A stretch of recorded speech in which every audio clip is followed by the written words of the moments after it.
Hello बच्चों, आज मैं आपके सामने फिर से उपस्थित हूँ कुछ रसायन विज्ञान की बहुत ही रोचक जानकारियों के साथ जो आप लोगों को बहुत अच्छी लगेंगी। और आइए देखते हैं कि कौन सी जानकारियाँ हैं जो हमारे लिए बहुत ज़्यादा महत्वपूर्ण और रोचक होती हैं। तो पहले हम देखते हैं सबसे हल्का तत्व या गैस। प्रकृति में पाया जाने वाला ऐसा कौन सा तत्व है या गैस है जो सबसे हल्की होती है? तो इसका आंसर होगा बच्चों हाइड्रोजन। हाइड्रोजन हाइड्रोजन को हम H से लिखते हैं, हाइड्रोजन को H से, और H2 हाइड्रोजन गैस के लिए हम क्या लिखते हैं? H2। ठीक है बच्चों। ऐसे ही अगला दूसरा है नेक्स्ट सबसे भारी गैस। अभी हमने पढ़ा हल्की गैस, अब है दूसरा सबसे भारी गैस। तो सबसे भारी गैस बच्चों होती है रेडॉन। रेडॉन, और रेडॉन को हम Rn से लिखते हैं, Rn। सबसे हल्की धातु नंबर अगला है सबसे हल्की धातु। सबसे हल्की धातु बच्चों होती है लिथियम। लिथियम लिथियम और लिथियम को हम Li से रिप्रेजेंट करते हैं, लिथियम।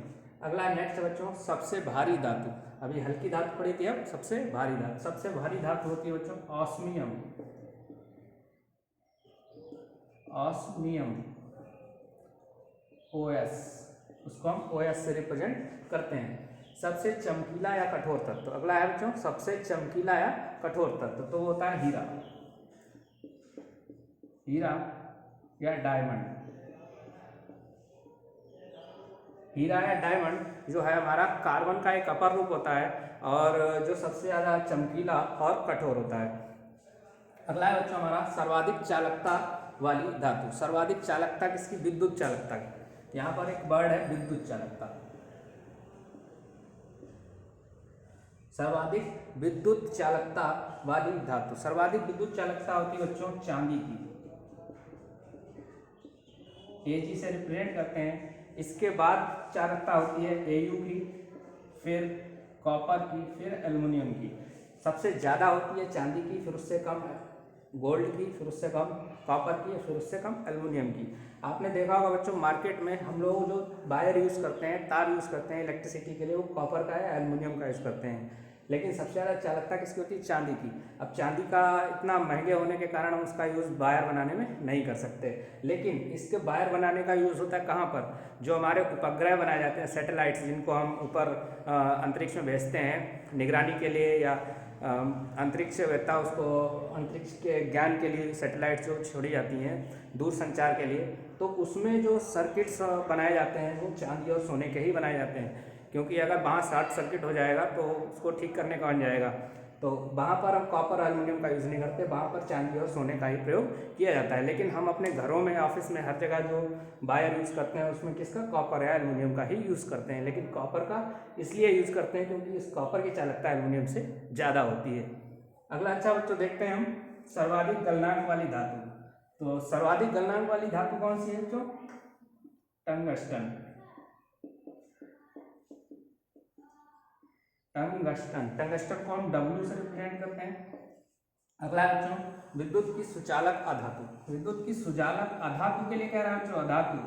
अधातु क्या होती है? ग्रेफाइट। ग्रेफाइट एक अधातु है और क्या है? विद्युत की सुचालक है, इसमें विद्युत धारा प्रवाहित हो सकती है। द्रव अवस्था में पाई जाने वाली धातु तो हमारी बच्चों होती है पारा, जिसको हम Hg से रिप्रेजेंट करते हैं, इसको मरकरी भी कहते हैं। यहीं पर एक अगला प्रश्न बनता है कि द्रव अवस्था में पाई जाने वाली अधातु, द्रव अवस्था में पाई जाने वाली अधातु तो बच्चों वो होती है ब्रोमीन।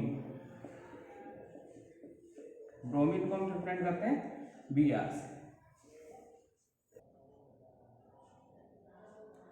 ठीक है बच्चों, अगले प्रश्न पर चलते हैं। अगला पॉइंट है विद्युत की कुचालक धातु। ऐसी कौन सी धातु जो विद्युत की कुचालक होती है? तो बच्चों धातु होती है लेड, और लेड का सिंबल होता है Pb। विद्युत की कुचालक जिसमें विद्युत धारा प्रवाहित नहीं होती और वो धातु भी होती है।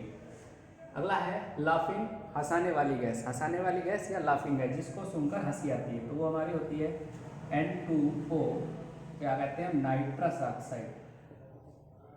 Nitrous oxide. नाइट्रस ऑक्साइड ऐसी गैस है जिसको सूंघने पर हंसी आती है। अगर इसको ज़्यादा मात्रा में कोई सूंघ लेता है, स्मेल कर लेता है, तो वो उसकी मृत्यु भी हो जाती है। बर्फ़ जमाने वाली गैस, बर्फ़ जमाने में हम दो गैसों का यूज़ करते हैं। एक तो रेफ्रिजरेटर में हम यूज़ करते हैं फ्रेऑन गैस का, फ्रेऑन। रेफ्रिजरेटर में हम यूज़ करते हैं, फ्रिज में, रेफ्रिजरेटर में फ्रेऑन गैस का, या एसी में भी इसी का यूज़ करते हैं, फ्रेऑन गैस का। इसके अलावा जो हमारा या अमोनिया गैस का यूज़ करते हैं।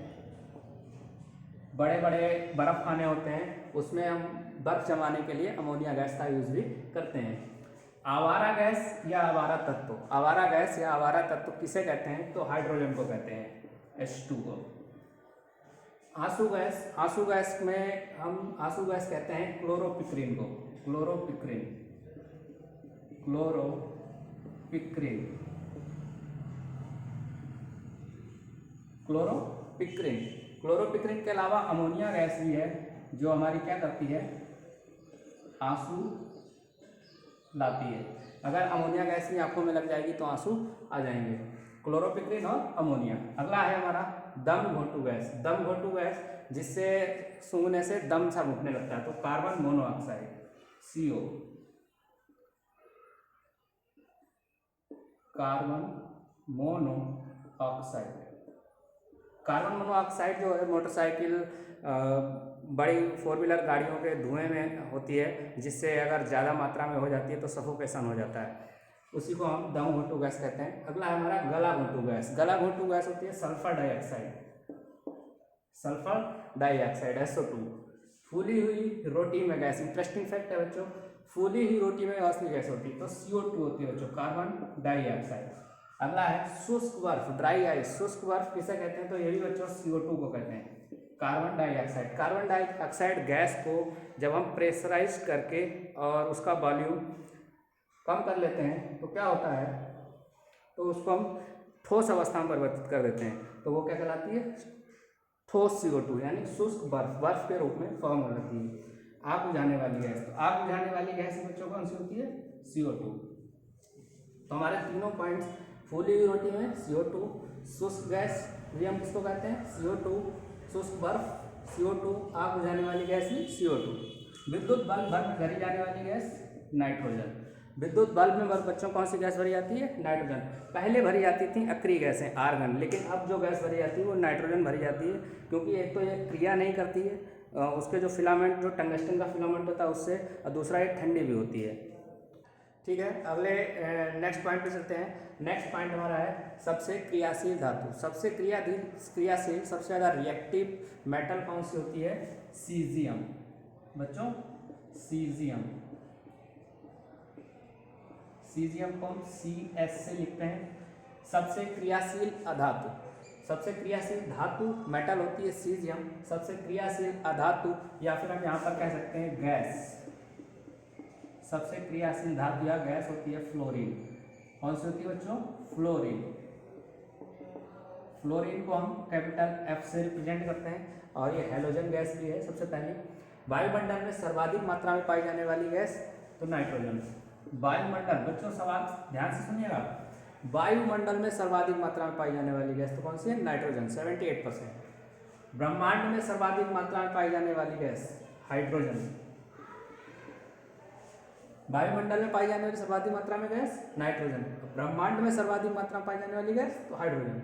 भूपर्पटी पर सर्वाधिक पाया जाने वाला तत्व, पृथ्वी की जो क्रस्ट होती है, पृथ्वी की भूपर्पटी क्रस्ट पर सर्वाधिक पाया जाने वाला तत्व होता है बच्चों ऑक्सीजन, O2। मनुष्य के शरीर में सर्वाधिक पाया जाने वाला तत्व, मनुष्य के शरीर में भी सर्वाधिक जो तत्व पाया जाता है वो कौन सा होता है? ऑक्सीजन। यहीं पर एक प्रश्न और बनता है बच्चों कि मनुष्य के शरीर में पाया जाने वाला अम्ल, मनुष्य के शरीर में पाया जाने वाला अम्ल, तो वो होता है HCl, हाइड्रोक्लोरिक अम्ल। HCl, हाइड्रोक्लोरिक अम्ल। ये एक ऐसा एकमात्र अम्ल है जो मनुष्य के शरीर में अंदर ही उपस्थित होता है, भोजन के डाइजेशन में, फूड डाइजेशन में। ऐसे ही एक प्रश्न है, फलों को पकाने में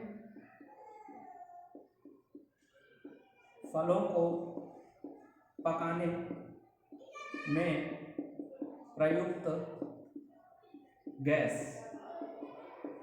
तो वो होती है हमारी बच्चों एसिटिलीन। एसिटिलीन। ऐसे ही एक प्रश्न और है बच्चों, चाकू से कट जाने वाली, या इसी में हम और जोड़ सकते हैं कि पानी पर तैरने वाली धातु। ये दोनों ही धातुओं का आंसर एक ही है, दोनों ही प्रश्नों का। चाकू से कट जाने वाली या पानी पर तैरने वाली धातु सोडियम।